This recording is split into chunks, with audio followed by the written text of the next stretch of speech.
રામાનંદ સ્વામીના પટ્ટ શિષ્ય ગણાતા રઘુનાથ દાસ કેમ ખતમ થઈ ગયા? ઈર્ષા.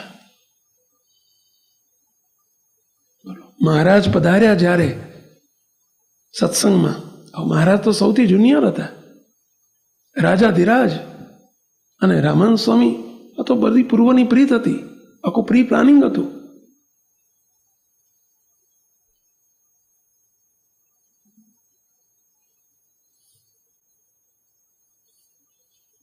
મહારાજે રામાનંદ સ્વામીએ મહારાજને આગળ કર્યા.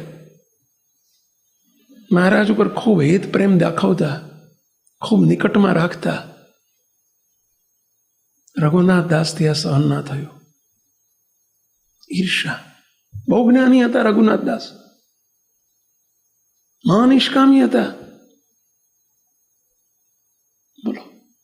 પણ મોટપ દેખી ના શકાય. કાલે સવારનું બોલો નીલકંઠ સરજુદાસ કાલનો આવ્યો છે, રામાનંદ સ્વામીની બુદ્ધિ ભ્રષ્ટ થઈ ગઈ છે કે બોલો. પોતાના ગુરુ માટે આવા શબ્દ વાપરે, બુદ્ધિ ભ્રષ્ટ થઈ ગઈ છે, એની આંખે જુએ છે. રામાનંદ સ્વામી એક દિવસ સ્નાન કરવા બેઠેલા ખુલ્લામાં. એ જમાનામાં બાથરૂમ ને અત્યારની જેમ આવા બંધિયાર બાથરૂમ ને એવું બધું નહોતું. ખુલ્લા પથ્થર ઉપર શિયાળાનો સમય હતો, સ્વામી સ્નાન કરતા હતા, ઓપન ટુ સ્કાય. જોડે રઘુનાથ દાસ ઉભા હતા. ધોતિયું એ ખીંટી ઉપર લટકાયેલું હતું સ્વામીનું. પીના કપડે સ્વામીએ કહ્યું, નાઈને ઉભા રહ્યા રામાનંદ સ્વામી. રઘુનાથ દાસ પેલું ધોતિયું લાવો ને.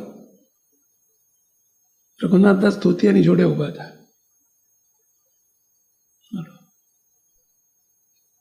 છેટે ડાંગરની કુસ્કી આવે. ડાંગરના ફોતરી હોય ને કુસ્કી કે ગામડામાં. ડાંગરમાંથી ચોખા કરે ને ત્યારે જે પેલો ઉપરની ફોતરી હોય ને ગામડામાં કુસ્કી કહેવાય. એનો કોથળો પડેલો, બોલો, હલકો હોય વજનમાં, એકદમ ઉપાડી અને લઈને સ્વામી આગળ મૂક્યો. લ્યો આ ધોતિયું પહેરો, બોલો, પોતાના ગુરુ માટે.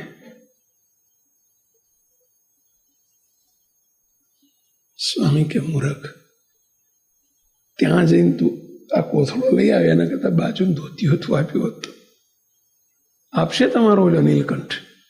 બોલાવો એને. ગુરુની સેજા ના રહી. સેજા એટલે મર્યાદા ના રહી.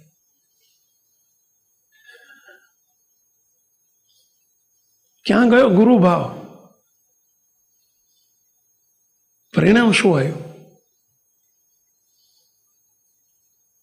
સત્સંગના ઇતિહાસમાંથી, સત્સંગના પાનામાંથી નામ નીકળી ગયું ભાઈ.